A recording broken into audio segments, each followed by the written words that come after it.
Cet épisode du podcast est sponsorisé par American Canning. Je vous en reparle un petit peu plus tard. Et comment on fait pour boire 40 bières par jour tout en travaillant ? Je tiens un bar. Non, t'es fou, jamais l'alcool pendant le service. Moi, une petite bière plutôt. La carbonate, c'est comme le pot-au-feu, mais avec de la bière. Vous avez vu comment j'ai refusé la 5e bière, Antoine ? Hein ? Ferme. Mais tremblez pas comme ça fait de la mousse. Faites couler la bière. Ces hommes sont assoiffés. L'alcool, la cause et la solution de tous nos problèmes dans la vie. Bonjour à tous et bienvenue dans ce nouvel épisode du podcast Siroton le Houblon pour la saison 7. Aujourd'hui on sort des frontières de l'Hexagone, mais on va pas bien loin puisque j'ai le plaisir de recevoir Sébastien, cofondateur du Bruxelles Beer Project, comme le nom l'indique, à Bruxelles. Salut Sébastien. Salut Alexandre.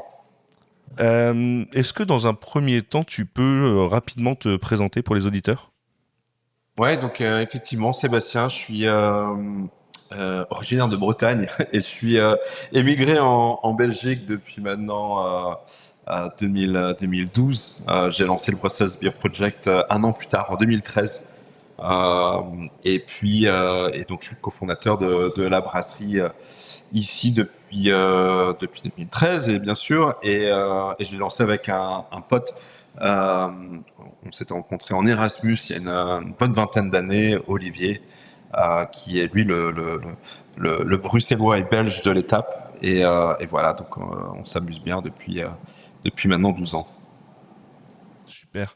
À l'époque de la fondation de BBP, le paysage brassicole en Belgique était quand même très dominé, c'est d'ailleurs toujours le cas, par des brasseries établies depuis longtemps, avec une longue histoire. Donc, lors de la fondation, donc tu disais en 2013, quel était le projet initial en arrivant avec une brasserie qui casse un peu les codes ?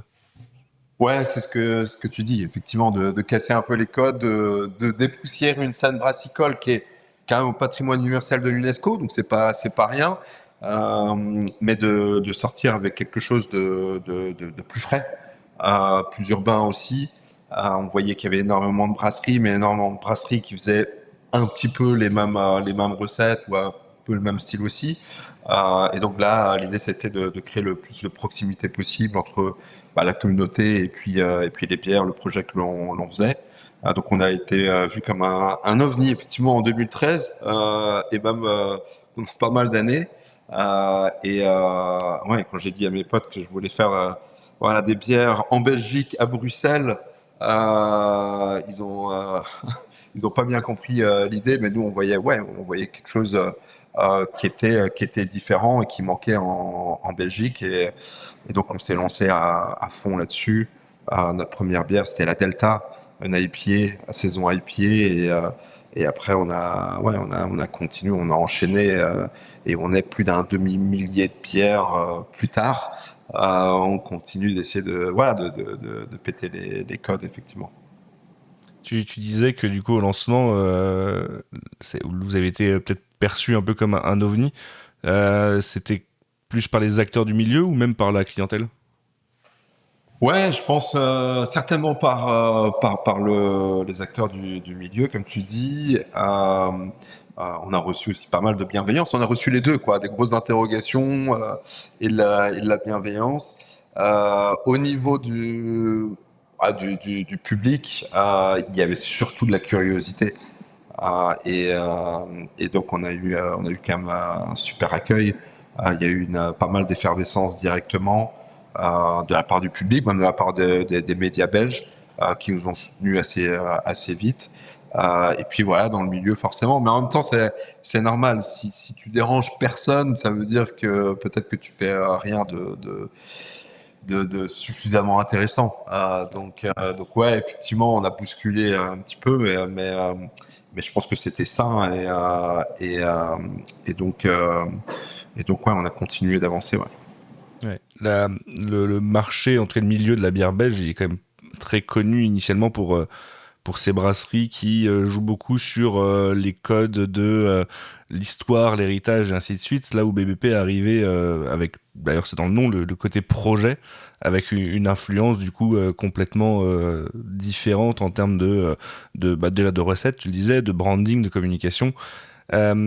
Tu penses que c'est cette différence qui a quand même joué au succès qu'est maintenant Bruxelles Beer Project, malgré l'ancrage traditionnel de la bière belge? Ouais, je pense que ici à Bruxelles, en Belgique, il y avait déjà une soif de goûter, de regarder quelque chose de différent. Il y a beaucoup de bières d'abbaye, comme tu sais, Trappiste, bière à papa. Et donc, ouais, on a été un des tout premiers acteurs, on va dire, craft dans le game ici en Belgique. Il y avait un vrai appétit. Nous, on a tout de suite essayé de construire une communauté, même avant notre première brasserie à Bruxelles. Et on l'a impliqué dans le choix des bières. Hein. Il y avait Alpha, Beta, Gamma, Delta, et finalement, c'est le public qui a décidé qu'on se lance avec la Delta. Et on a fait ça, on a impliqué le public dans le choix de toutes nos premières bières permanentes. On a fait énormément d'événements aussi sur Bruxelles notamment.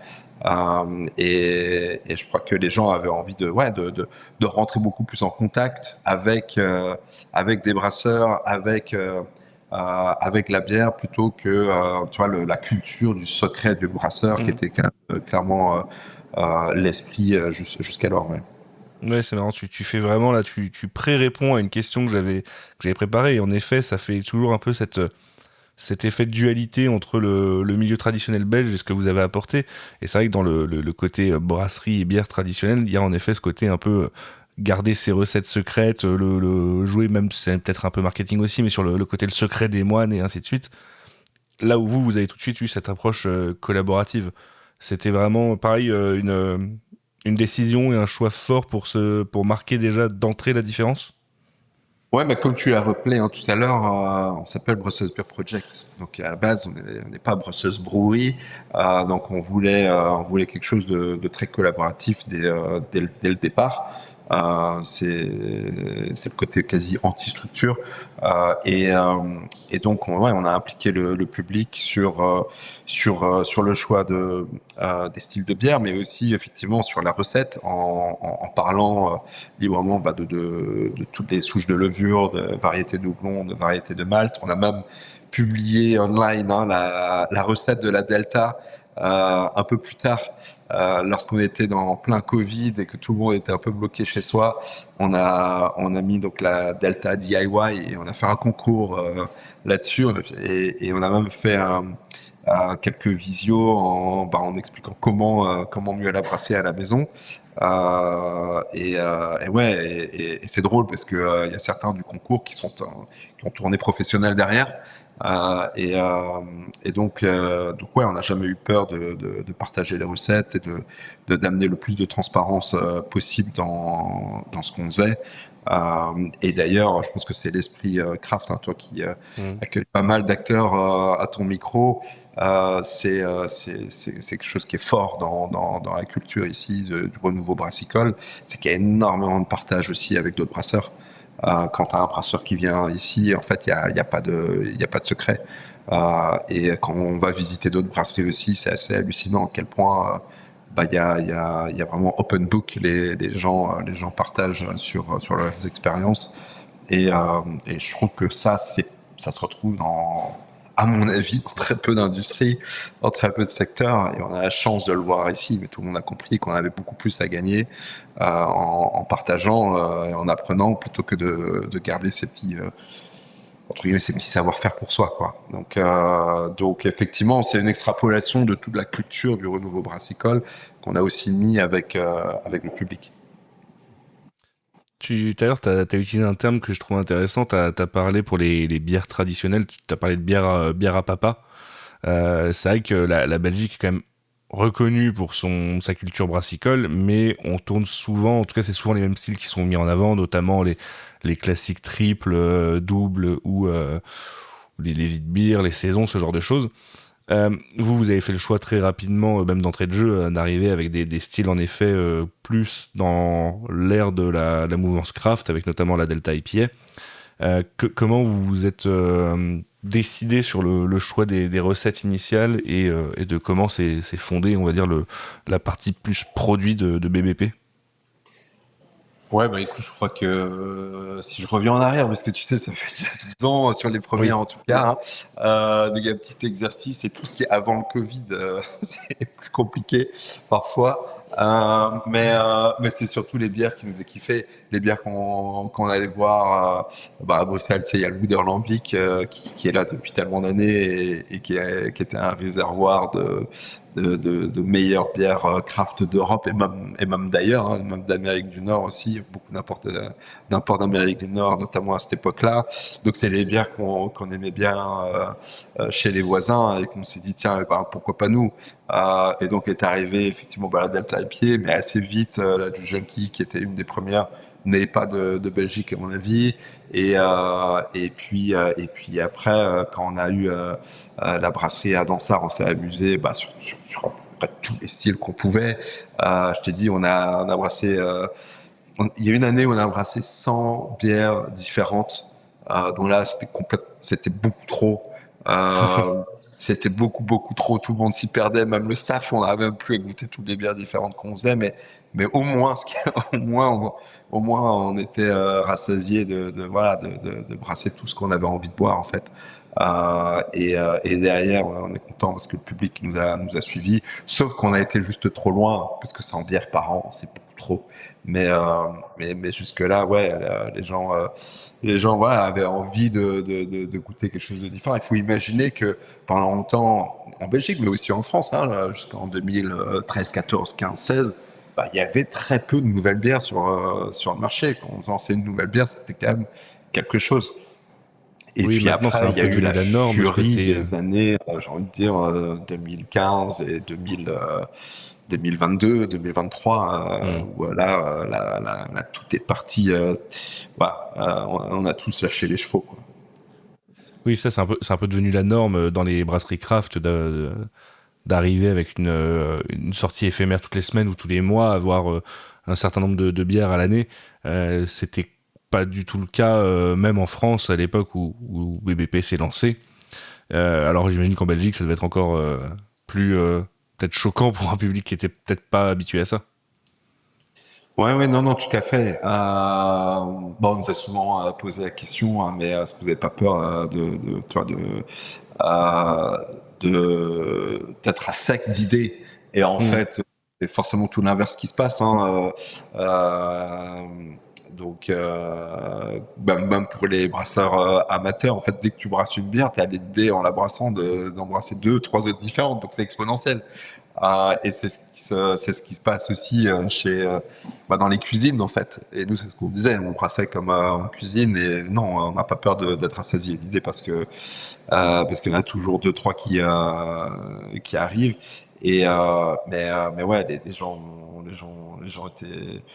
étaient assez surpris, mais je pense qu'effectivement ça fait grandement partie de pourquoi il y a vraiment eu cette effervescence autour de BBP à Bruxelles, en Belgique, et puis un petit peu plus loin. C'est parce qu'on arrivait à surprendre les gens avec des goûts différents. On s'attendait pas à voir brasser des bières avec des feuilles de cigare du Nicaragua, des feuilles de tonka d'Amazonie, avec des fleurs japonaises. C'est des meilleurs.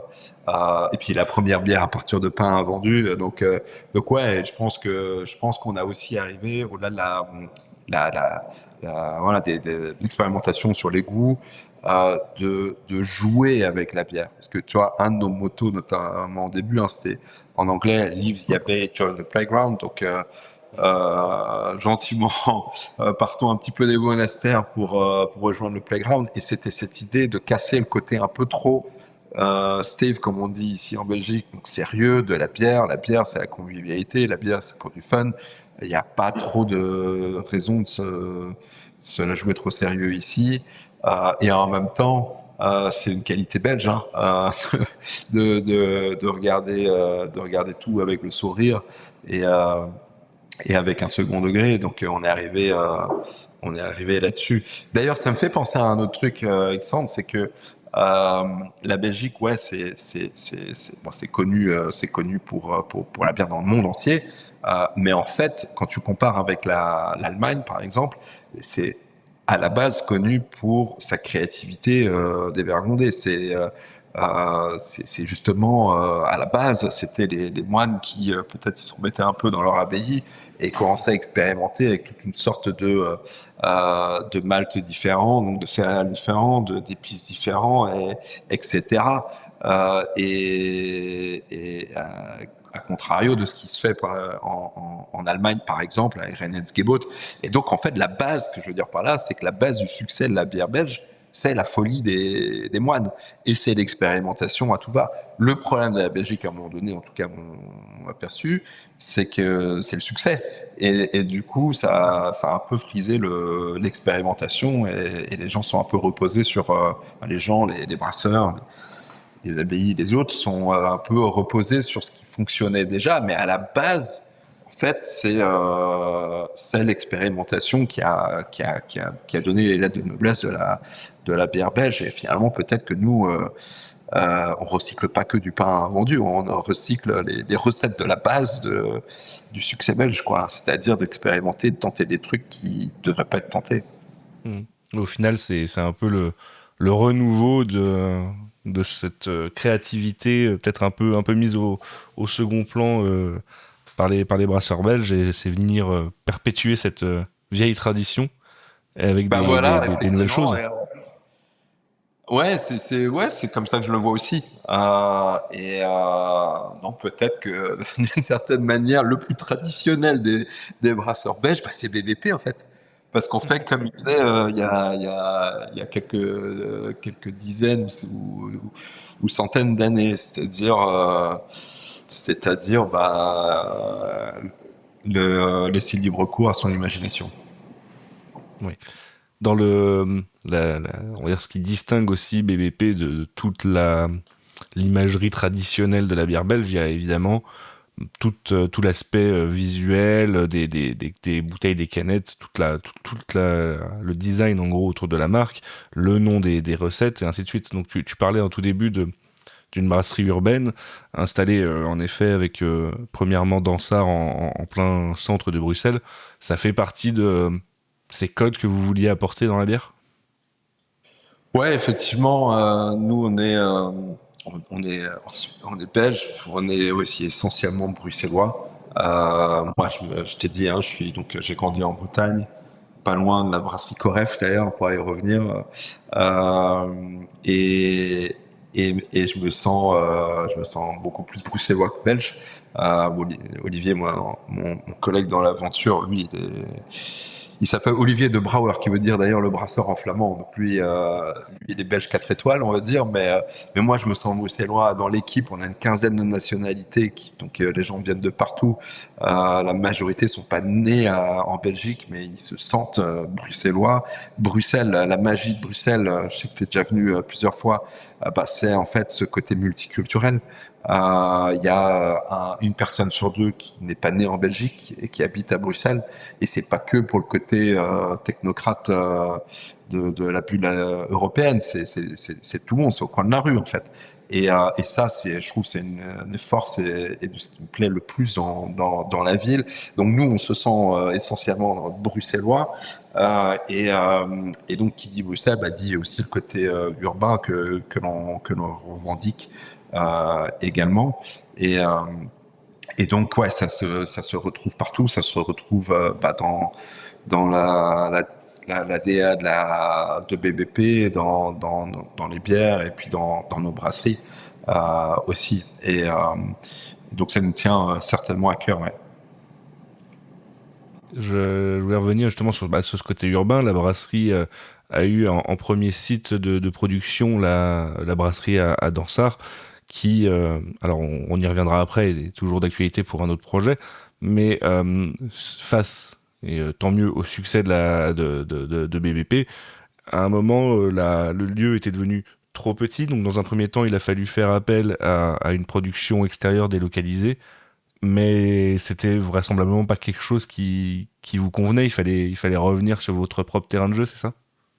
Ouais, effectivement, en fait, j'allais dire, c'est un kiff d'avoir sa brasserie, c'est aussi forcément des cheveux blancs, hein. C'est les deux, mais c'est pour ça qu'on fait ça. Donc on était c'est juste génial de lancer un projet, de lancer une brasserie et la première même Dansart, qui paraît plus petite maintenant pour nous, mais quand on a vu les premières cuves débarquer en plein centre-ville de Bruxelles, dans un lieu qui avait accueilli une brasserie il y a 100 ans d'ailleurs, on était comme des gosses, et ensuite quand la BEP a continué son bout de chemin, qu'on a continué à grandir, eh bien effectivement on a une nouvelle brasserie maintenant à Anderlecht qui est toujours dans la région bruxelloise, qui est à 10 minutes de vélo de la première à Dansart, et là effectivement on était super content de pouvoir se lancer dans une production à plus grande échelle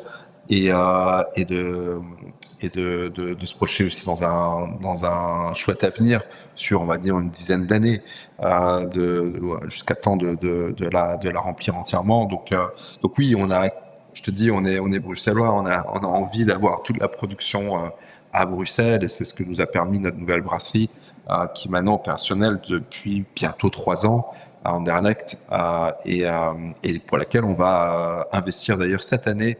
On va réouvrir le toit pour mettre des nouvelles cuves, et ça c'est un chouette signe pour toute l'équipe de voir que voilà, on continue d'avancer dans un secteur, on pourra en parler, qui est pas toujours simple, mais on continue d'aller de l'avant et d'arriver sur une chouette dynamique. Oui, parce que là, la nouvelle brasserie, tu disais, est opérationnelle depuis à peu près 3 ans. Tu peux me parler un petit peu, alors je sais pas si c'est forcément là-dessus que tu es le plus calé, mais en termes de matériel, vous êtes sur quoi comme outil de production, en termes de volume? Ça représente quoi? Ouais, effectivement, Alexandre, on se connaît, donc oui. Moi j'ai pas la casquette production dans l'équipe, avec déjà on est 2 associés, il y a Olivier qui a cette casquette-là, et puis bien sûr après on a toute une équipe qui est super forte, mais oui, je peux en parler, bien sûr. On a une salle de brassage, 4 vaisseaux, donc 50 hectos. Et puis ensuite, on a des fermenteurs qui varient entre 50, on va dire, pour faire simple, entre 50, 150 et 250 hectos. Donc là, on a une production d'environ 25 000 hectos, et maintenant, on va pouvoir on réinvestit en fait cette année. Enfin, d'ailleurs, le toit sera ouvert. On accueille une nouvelle cuve au mois de novembre pour la passer à 35 000 hectos. Donc on est ravis du matériel. Le matériel, la salle de brassage, c'est Rolec. Et puis après, pour les cuves de fermentation, c'est, pour ceux que ça intéresse, c'est Stas, qui est une entreprise ici en Belgique, et qui on travaille bien, et on va d'ailleurs continuer à travailler avec eux. Donc c'est preuve qu'on est satisfait du travail. On a aussi embouteillage, en canettage et en fûtage sur place. Et en revanche, on a délocalisé tout le stock avec un partenaire externe, parce que c'est pas facile d'avoir, on va dire, 2000 palettes de stock en plein Bruxelles, parce que Anderlecht, ça reste ultra urbain, et donc le stock est délocalisé, mais toute la production est faite ici, y compris depuis peu le sans alcool, qui était la dernière pièce pour nous, et on est content de le faire aussi à la maison. Oui, parce que c'est vrai que le sans alcool, c'est toujours, c'était pas forcément un truc que j'avais prévu, mais c'est toujours un challenge, surtout pour des plus petites brasseries, parce que ça peut demander des équipements souvent assez précis, assez pointus, et pas toujours abordables. Donc c'est chouette de pouvoir réinternaliser la production de sans alcool. Donc là, ça veut dire que tout sera 100% internalisé avec le sans alcool. Exact, non, tout à fait. Tout à fait, internalisé, puis avec la capacité de continuer de grandir. Donc c'est une chouette satisfaction, et on est vraiment content toute l'équipe a bien grandi. C'est marrant parce qu'on a une équipe de brasseurs qui vient forcément de Dansart. Et Dansart, c'était une beaucoup plus petite production, on était maximum je sais plus, 1800, 1900 hectos. Et puis on a d'autres brasseurs qui avaient plus d'expérience, et donc et tout le monde a réussi à faire le gap entre une petite brasserie, toute petite brasserie peut-être, et puis là une brasserie d'une autre envergure qui reste. Tout est une question de référence, hein, bien sûr, elle reste microscopique par rapport aux géants, mais déjà pour nous c'est un beau bébé et effectivement l'équipe a bien grandi en 3 ans pour pouvoir bien être dompter la machine et être à l'aise. Et je trouve kudos vers eux parce qu'on a vraiment réussi à monter en professionnalisme en 3 ans. Ouais. Envie de donner un coup de boost à votre production ? Découvrez les machines de mise en canette American Canning Machines, directement conçues à Austin, au Texas. Compactes et performantes, elles s'intègrent partout, même dans les espaces les plus petits. Fini la complexité. Avec des commandes intuitives et un faible coût de maintenance, votre équipe se concentre sur l'essentiel, le brassage. Nos machines garantissent une qualité de remplissage impeccable, préservant la fraîcheur de vos boissons, qu'elles soient plates ou pétillantes. Et on vous accompagne. Notre équipe en France est là pour l'installation et le suivi. American Canning Machines, des encanneuses simples, robustes, abordables et parfaites pour les microbrasseries. Prêt à produire plus, gaspiller moins et goûter la différence ? Contactez-nous sur europe@canwithacm.com. Je reviens sur Dansart, puisqu'on en parle depuis un peu le début, le premier lieu de production qui, du coup, malgré l'ouverture de la nouvelle brasserie, n'a pas été mis de côté. Il sert maintenant à un nouveau projet qui porte le nom de la brasserie, d'ailleurs, Dansart. C'est un peu le retour aux sources traditionnelles brassicoles, puisque maintenant BBP produit aussi des lambics, des gueuses et des saisons un peu vieillies, on va dire. En gros, on raccroche un peu le train du produit très traditionnel. Ouais, bah écoute, oui, c'est vrai. T'as raison, c'est un endroit où on nous attendait pas. C'est un endroit où on nous attendait pas, mais qu'est-ce que tu veux, on aime bien ça aussi. On aime bien les gueuses, on aime bien le lambic. Ici, c'est aussi clairement du plaisir. Je sais pas si je le conseille à tous les brasseurs d'avoir un programme de sour, mais en tout cas c'est un énorme plaisir. On est à Bruxelles, on dit que c'est le champagne bruxellois, tu vois. Et donc on a voulu se faire ce plaisir avec la délocalisation de Dansart vers ce qu'on appelle donc BEP Port Sud à Anderlecht, notre quartier de Bruxelles. On avait cette brasserie qui était une brasserie historique. On avait envie de continuer à lui donner vie, et puis du coup, tu sais, pour faire la fermentation spontanée, il vaut mieux avoir une séparation, parce qu'il ne s'agit pas d'amener de la brette sur la nouvelle brasserie. Et donc, je t'ai aussi dit qu'il y a une centaine d'années, il y avait une brasserie dans nos locaux à Dansart. Comme il y avait une centaine de brasseries qui faisaient du lambic à Bruxelles. Et donc voilà, on avait trop envie de le faire. Donc on sait ça même en 2019, au final, toute micro petite échelle. Et puis là, ouais, on est content du résultat. Les brasseurs sont absolument passionnés et au taquet dessus. Et c'est tout un art, parce que ça prend, on va dire, plus de 3 ans finalement, parce que tu blends le lambic de 1, de 2, de 3, mais il faut aussi attendre que la magie s'opère dans ce blend là. Donc ouais, il faut beaucoup de patience, mais oui, c'est un grand plaisir de le faire, et puis que de redonner, de garder cette activité dans Dansart, qui est notre lieu historique. Donc très content. C'est aussi donc une brasserie, mais c'est aussi pour ceux qui nous écoutent là-bas, à Taproom, donc qui est vraiment situé dans le centre de Bruxelles, très facilement visitable. Et donc ouais, on a lancé le programme Dansart. Aussi là, on est parti un peu loin, je pense, au début, et finalement, avec un tout petit peu de maturité, je pense qu'on a recalibré. On est parti, je sais même pas combien de recettes différentes on a fait dès la première année. Et aujourd'hui, on se concentre sur les références dont tu as cité, et a fortiori la gueuse, et de masteriser au maximum la gueuse, plutôt que Et c'est une maladie que beaucoup de craft ont fait, mais plutôt que de partir sur le plus grand nombre de bières différentes possibles. L'idée c'est de s'amuser, mais de aussi faire brasser les meilleures bières possibles et à commencer par la gueuse. Donc aujourd'hui, on se concentre vraiment sur celle-là et puis 2-3 autres bières différentes, mais plus, je sais pas, dans ça la première année, je crois qu'on a une vingtaine de bières différentes, ce qui était beaucoup trop en fait. Aux habitués de la tradition et de ce style de bière, de voir arriver comme ça, il y a 3-4 ans, une nouvelle brasserie dédiée à la gueuse et au lambic en plein cœur de Bruxelles. Bah oui, effectivement, tu sais, on est en bonne compagnie. Le seul autre, je sais pas si on peut dire gueuserie, je sais que certains disent gueuserie, mais en tout cas, producteur de gueuses à Bruxelles, c'est Cantillon. Donc c'est la légende totale.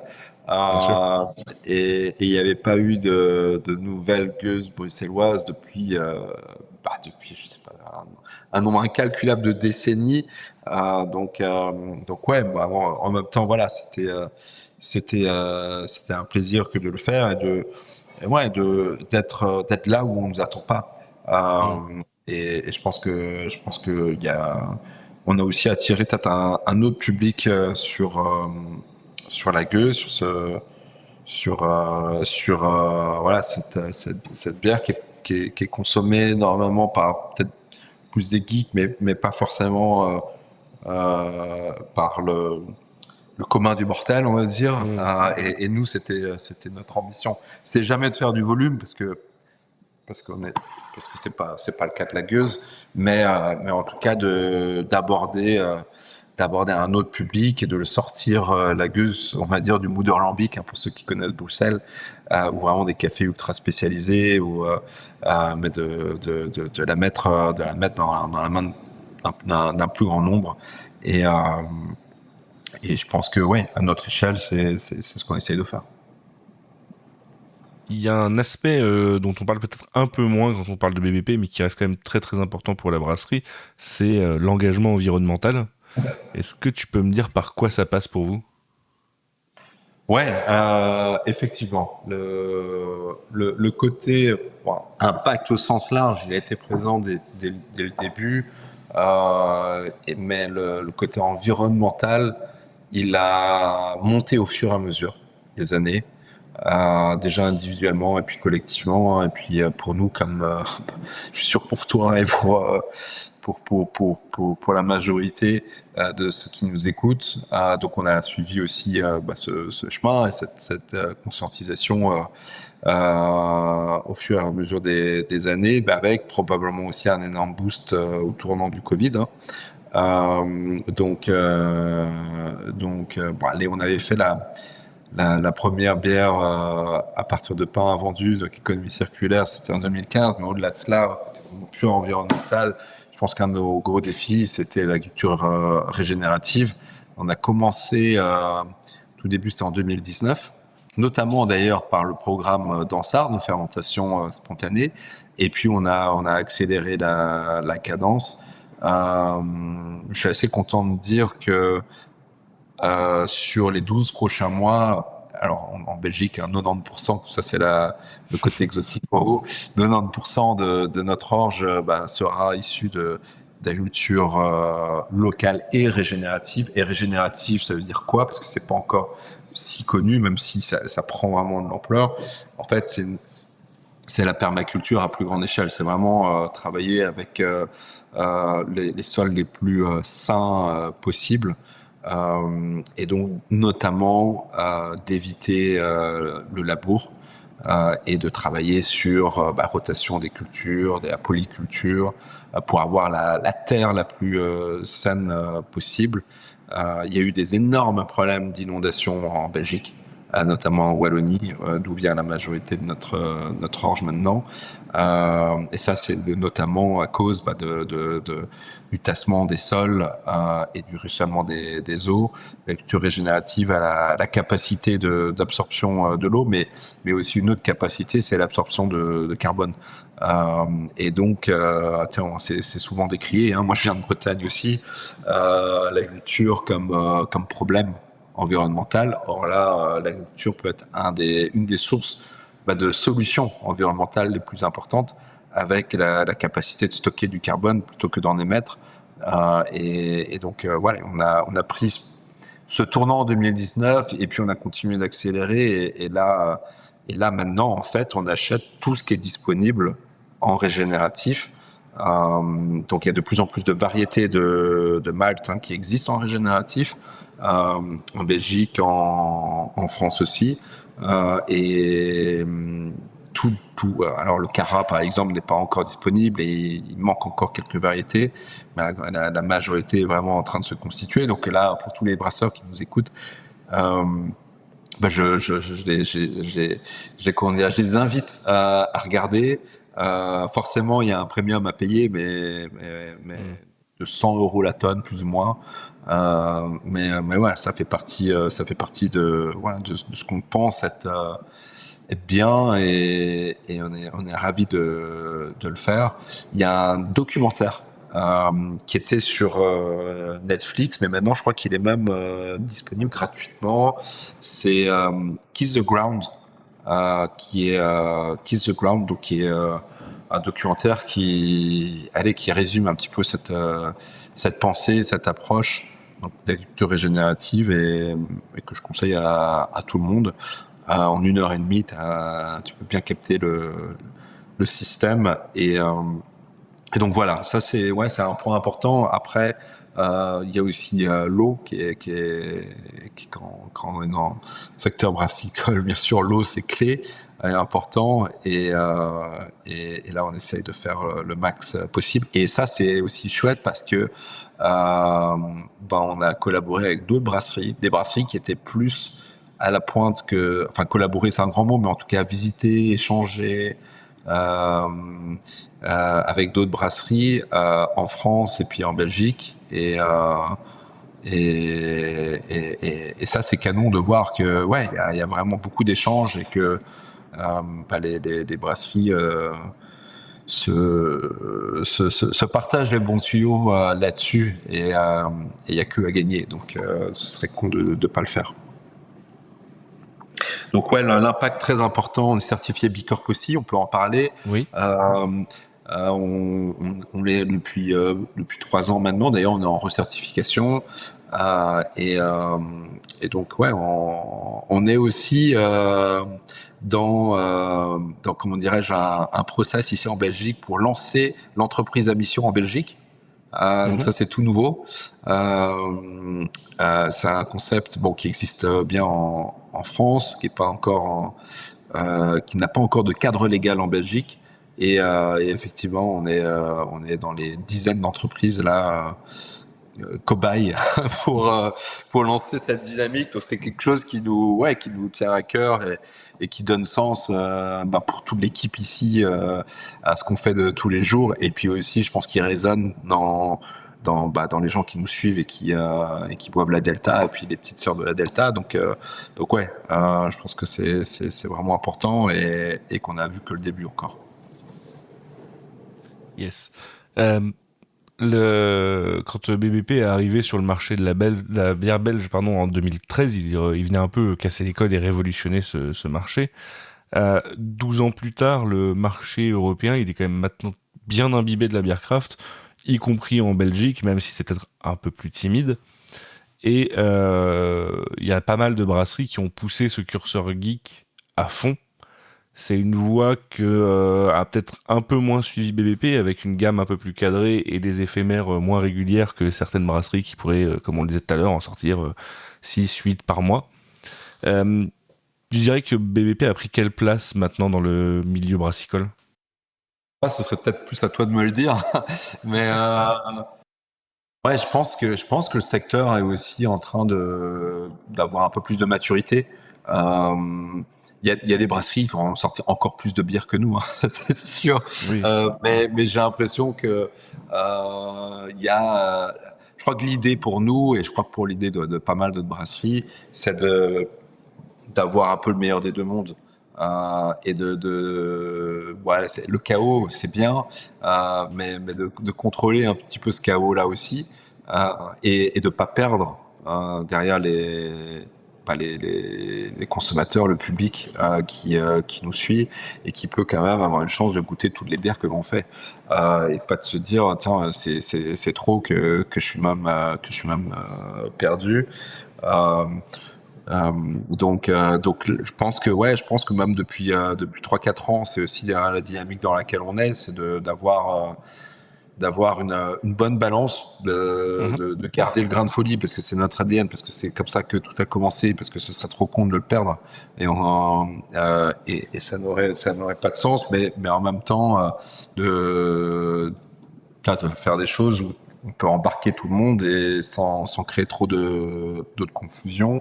Quelle place on a en Belgique? Il y a clairement un renouveau, et on est content si on a pu y participer, et on est content si on a pu mettre d'autres brasseries en lumière lors de notre festival anniversaire, le Wanderlust.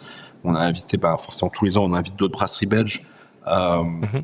Et peut-être être une sorte de grand frère qu'on n'a jamais eu, tu vois.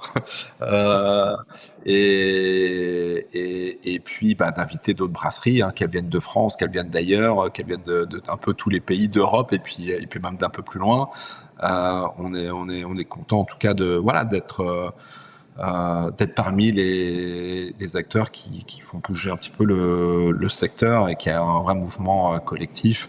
Je pense qu'en France, il y a des super belles brasseries avec lesquelles on a collaboré, ou d'autres avec qui on pourrait collaborer dans le futur, qui s'inscrivent dans le même mouvement, qui sont soit nés en même temps que nous, soit un petit peu après.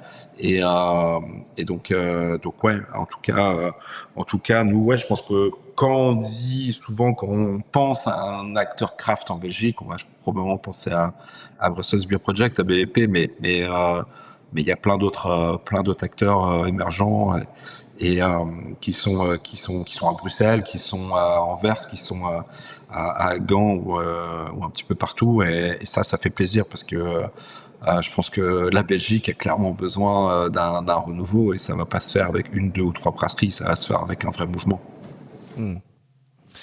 Et tout à l'heure, tu m'as évoqué le fait que vous alliez incessamment sous peu rouvrir le toit de la brasserie pour acheter des cuves, mais de manière plus globale, comment vois-tu, toi, l'avenir de BBP ? Ouais, c'est une bonne question. Écoute, ici, on va mettre l'accent sur les sans-alcool. C'est quelque chose qui... on a commencé en 2019 avec la Picobello. On a réaccéléré cette année avec le lancement de la Delta Zero, qui pour nous était très importante, parce que notre star... c'est la Delta IPA, et c'est drôle parce que notre deuxième meilleur lancement qu'on ait fait en 12 ans, c'est la Delta Zero, et on a vraiment à cœur de comment dirais-je, d'être parmi les acteurs de segment là aussi, c'est-à-dire craft sans alcool. Et aujourd'hui, c'est déjà quasiment 15% de ce qu'on fait, c'est-à-dire 3 fois la moyenne en Belgique. La Belgique, c'est 5% à peu près du marché. Nous, c'est 15%, et d'ici quelques petites années, on vise 25%. Donc ouais, ça c'est clairement un point ultra important pour nous au niveau des bières. Après, c'est de continuer notre voie avec plus d'impact. Donc la culture régénérative, d'arriver au maximum possible, et derrière d'être le plus exemplaire sur la consommation d'eau. Je pense qu'on peut encore aller beaucoup plus loin sur ce qu'on fait, et de continuer à pousser nos limites, Est-ce qu'on sera pas plus expérimental sur même les produits? Je pense que oui. Je peux pas tout sortir ici. Sorry Alexandre. Ouais, bien sûr, je Tout comprends. sortir ici parce que on a effectivement 1 ou 2 projets sous le coude qu'on aimerait lancer, mais pas dans un futur à 2-3 mois, dans un futur à 1 ou 2 ans. Et peut-être que ça surprend encore les gens, mais ouais, il y a beaucoup à faire.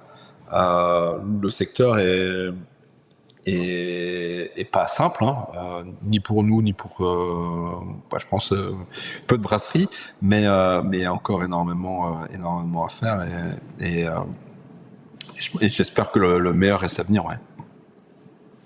Super. Moi, j'ai fait à peu près le tour de tout ce que j'avais préparé en termes de questions et de sujets. Est-ce que tu verrais des choses que j'aurais oubliées et qui seraient importantes à tes yeux? Il y a assez important qui sont intéressants de discuter aussi. C'est au début avec Olivier pourquoi on s'est lancé dans la bière. Bon, il y a plusieurs raisons, mais déjà on n'a pas trouvé une meilleure idée que de faire la bière avec son pote, tu vois. On trouvait que c'était assez fou et de pouvoir imaginer gagner sa vie avec ça, et aussi, et c'est là où je vais en venir, et de voyager. On s'est dit que il y avait pas de besoin d'aller beaucoup plus loin. C'était ça qu'on voulait faire et on allait le faire. Et donc ouais, le voyage pour nous c'était clé centrale en raison de se lancer sur BBP. On était des amoureux du voyage. Quelque part, on l'est toujours. J'ai eu la chance dans ma vingtaine d'user mes semelles un petit peu partout. Et Olivier aussi, et donc on s'est dit tiens, si ça marche pas trop mal, en Belgique il y a la capacité d'exporter des bières, et alors en France c'est bien, mais beaucoup plus loin aussi. C'est ce qu'on a fait. On a envoyé nos bières dans tout 25 pays, je crois, mais surtout on l'a envoyé partout dans le monde. Moi, j'ai eu la chance de vivre aux États-Unis et au Brésil. J'ai pu envoyer la bière là-bas et passer des très très chouettes moments à Sao Paulo, à Chicago, etc. Et puis en Asie également aussi. On a envoyé un petit peu partout. On a eu notre propre bar à Tokyo, au Japon. Et je crois que la bière la plus loin qu'on a envoyée, c'est Sydney. Je pense que ça aurait été compliqué d'envoyer plus loin. Et donc on l'a fait. Et on l'a fait, je veux te dire, bien sûr, avec un grand sourire. Moi, je me souviens de poser un container qui partait vers le Brésil. J'avais un sourire, mais jusqu'aux oreilles. Et je le comprends. Et pourquoi je te dis ça? Parce que on en est revenu. On en est revenu tellement qu'en fait, aujourd'hui, on n'exporte plus une bouteille, une canette ou un fût en dehors de l'Europe. Et on est la première brasserie belge à faire ce choix. Et ce choix, il vient d'où? Il y a 2 raisons essentielles. Il y a déjà la cohérence sur les choix environnementaux. C'est difficile de parler d'économie circulaire, c'est difficile de parler de agriculture régénérative et d'impact d'environnement au sens large quand on voit tes conteneurs réfrigérés au Japon. Et donc voilà, ça c'était un point sur lequel on devait trancher. Et puis le deuxième, on pensait pas que c'était la dynamique dans laquelle allait s'inscrire le craft, parce qu'on avait eu la chance de rencontrer plein de brasseurs de tous ces pays-là qui faisaient aussi d'excellentes bières, et peut-être c'est pas le cas des bières spontanées, mais dans ce qu'on fait, dans le houblon, la fraîcheur c'est important. Donc on voyait pas non plus ça comme quelque chose de super pérenne. Et donc voilà, on a décidé il y a bientôt 3 ans aussi, je crois, 2 ans, 3 ans, le temps passe vite, d'arrêter d'exporter. Et effectivement, en Belgique, ça a un petit peu marqué les esprits, parce que les brasseries belges, le marché belge est petit, et la majorité, sinon la totalité des brasseries belges exportent, et beaucoup d'entre elles exportent assez loin. Donc ouais, on est content d'avoir fait ce choix. Il n'était pas simple quand on l'a fait, il n'était pas simple après non plus. parce que bah il y a eu l'hyperinflation et que ça n'avait pas été le moment le plus facile pour toutes les brasseries de Belgique, de France et d'ailleurs. Mais ouais, on est content de l'avoir fait et que ça montre aussi vraiment ce côté 180 degrés. Parce que c'est pas de là dont on venait. Nous, on venait justement de l'autre, quasi opposé. Et ça, c'est des chemins, prendre ces chemins de traverse et puis oser changer de braquet. Je pense que c'est important et donc pour sur les brasseurs ou je sais pas tous les auditeurs qui nous écoutent, c'est une invitation à se reposer ces questions-là aussi et de continuer sur comment dire la même aventure mais avec un autre chemin. Et ça c'est un des points différents qu'on a pu faire. Et donc ouais, ça c'était une des choses qu'on n'a pas abordé, qu'on aurait pu le faire. Et puis je sais pas si tu as d'autres questions d'ailleurs. Moi je pourrais avoir des questions pour toi aussi, Alexandre. On peut retourner la chose en effet. Mais non, c'est vrai que moi j'avais pas forcément préparé plus de sujets.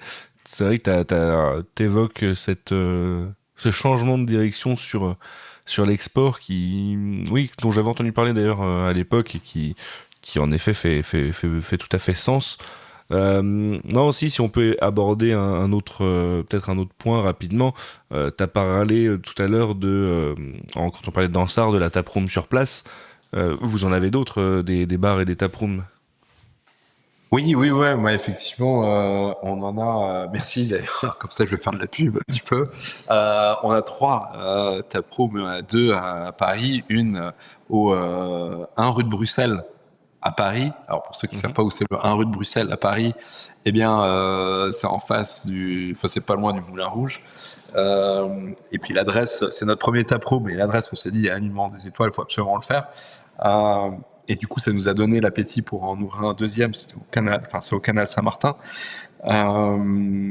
Et puis le troisième, il est avenue du Peuple Belge. Donc tu vois, c'est une constance. Ça montre aussi l'amour des Français pour la Belgique. Et donc avenue du Peuple Belge à Lille, dans le vieux Lille aussi. Donc ouais, écoute, la France pour nous, c'est déjà il y a plein de Français dans l'équipe. Et donc avec le choix d'arrêter le grand export, l'idée c'était aussi de regarder la Belgique et la France différemment. C'est-à-dire regarder la Belgique dans son intégralité, pas juste la région bruxelloise. Je peux te dire que c'est un pays compliqué.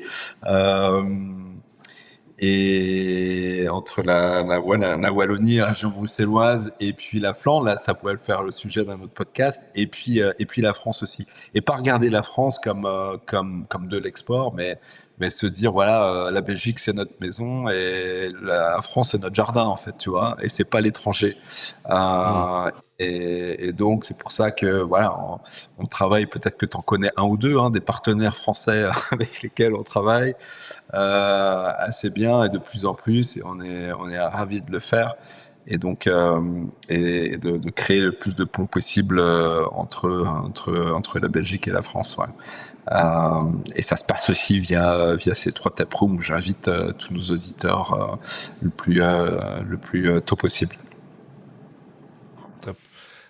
Et ici, dernière chose que je voudrais quand même peut-être évoquer, c'est sur la partie produit. On a quand même beaucoup parlé de la Delta. C'est quoi on va dire, si tu devais toi choisir 3 produits BBP dont t'es soit le plus fier, soit ceux qui ont le plus de valeur pour toi actuellement, plus ressenti personnel, on va dire. Ouais, sur les bières dont je suis le plus fier. Ouais. C'est ça. Écoute, bon, la bière qui est dans mon frigo, c'est la Juice Junkie, parce que c'est vraiment c'est un go-to beer, tu vois. Elle convient à beaucoup de situations. Elle est super rafraîchissante et voilà, c'est une bière que j'affectionne particulièrement. Maintenant, j'ai l'habitude aussi de dire que c'est la prochaine bière qu'on fait. Et là, on vient de lâcher toute l'équipe notre calendrier de pop-up 2026. Et honnêtement, voilà, j'ai déjà hâte de toutes les goûter. Malheureusement, il va falloir être patient. Mais sinon, ouais, je suis quand même super fier de la Delta. Bruxelles, pour l'instant, c'est vraiment que Bruxelles, mais à Bruxelles, elle fait partie du paysage en fait maintenant. Et ça, c'est une fierté de fou. Et BVP fait partie du paysage, mais la Delta, c'est dans, je sais pas, c'est un des accessoires bruxellois, quoi. Et donc, et de voir que ça commence à devenir vraiment une essentielle, c'est une fierté parce qu'il y a 12 ans, on venait de nulle part, quoi.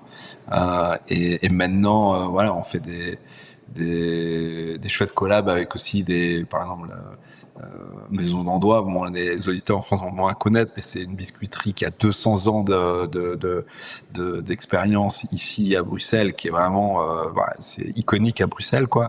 Et de voir que, entre la Maison d'Andois qui est bicentenaire et puis voilà, BVP à côté, Trouléon BVP, on fait des collabs et on s'inscrit peut-être même au-delà du paysage brassicole, en tout cas à Bruxelles. C'est pas le cas en France, hein, on entend bien, mais à Bruxelles, ça fait vraiment partie, voilà, quasiment des murs. Et ça, c'est une énorme fierté. Quand on se rappelle les débuts les plus humbles possibles il y a 12 ans, non, on est toujours tout petit, mais vraiment on vient comme on était la plus petite brasserie qui existait à un moment donné, hein. Donc ouais, ça fait vraiment plaisir. Super. Voilà, je sais pas si toi tu as encore des choses à aborder, sinon je pense qu'on a fait un... moi je pourrais, mais écoute, ce sera on va, si tu veux, on va arrêter là pour cette fois-ci. Un grand merci pour l'invitation. Je dis un grand merci. Un épisode 2. Ouais, voilà, l'épisode 2, effectivement, comme ça je te lâche. Dans 2 ans, est-ce qu'on fait en avant-première, dans 1 an, on verra combien de temps on arrive à le sortir de terre. Et donc en tout cas voilà, merci pour l'occasion de parler un petit peu et puis à tout bientôt alors. Merci, allez, à bientôt et aux auditeurs je vous dis très prochainement pour un nouvel épisode. Allez, salut. Salut à tous.